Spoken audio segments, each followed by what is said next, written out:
John Cleese and his daughter Camilla are set to bring Basil Fawlty, the bad-tempered hotel manager of Fawlty Towers, back with a new show which will see the character in modern Britain. It is expected that Basil will no doubt struggle to adapt to the 20s. The last outing for Basil came in 1979 when the second series of the much-loved BBC sitcom aired, particularly as Cleese himself has become increasingly outspoken on modern habits, including his stance on so-called wokeism. The 83-year-old has in recent times become a vocal critic of so-called woke culture, which is defined as people who are alert to racial prejudice and discrimination. His belief in free speech has seen him gain a new wave of fans, as well as critics, and also saw him get his own TV show on GB News, with his series set to air in the coming months. And Cleese lashed out at people deliberately waiting for the thrill of being offended during an interview with Reason. Last month, slamming the wokes for stifling creativity and humor. He noted that comics, including himself, were now afraid to make some jokes, particularly on sensitive subjects. For Cleese, who was also part of the Monty Python comedy troupe, all that stuff immediately stops you being creative. Cleese continued, "The woke people, I think, miss something quite badly. The meaning of a word depends on its context. If I use sarcasm, then what I'm meaning is the opposite of the words I'm actually saying. If you don't get irony, then if you take it seriously, you completely misunderstand the intention of the writer or speaker." His frustration and concern at wokeism, which became a popularized concept within the past decade, sparking a debate regarding its positive and negative impacts, has often been outlined in more recent interviews. He addressed this worry during an interview with Fox News last year at Freedom Fest in Las Vegas, where he claimed that you can only create in an atmosphere of freedom,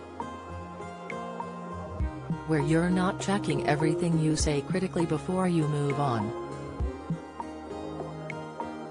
This would ultimately lead to the death of creativity, he feared. More recently, Cleese and his daughter announced that they had set up a new narrative for Basil to be brought back to life.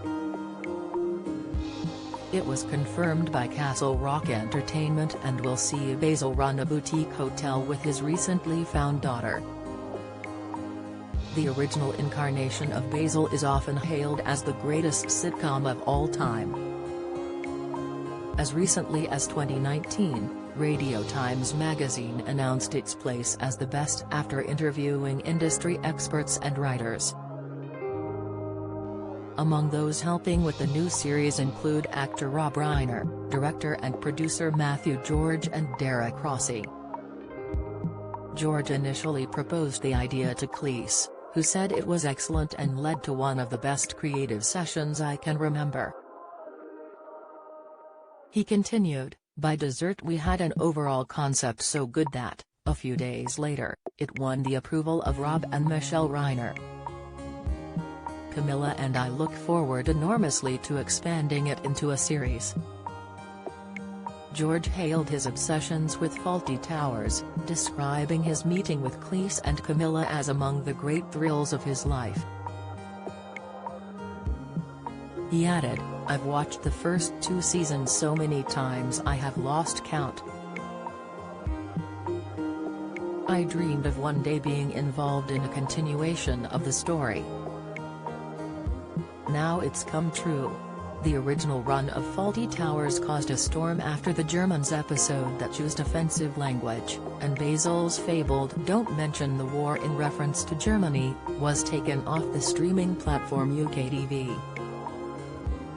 In a damning assessment of the streaming service's decision to temporarily remove it while an investigation was launched, Cleese wrote on Twitter in 2020, "I would have hoped that someone at the BBC would understand that there are 2 ways of making fun of human behaviour. One is to attack it directly. The other is to have someone who is patently a figure of fun speak up on behalf of that behavior. After investigating, UK TV, which also operates the TV channel Gold, said, "We already offer guidance to viewers across some of our classic comedy titles, but we recognize that more contextual information can be required on our archive comedy, so we will be adding extra guidance and warnings to the front of programs to highlight potentially offensive content and language. We will reinstate Fawlty Towers once that extra guidance has been added, which we expect will be in the coming days. We will continue to look at what content is on offer as we always have done."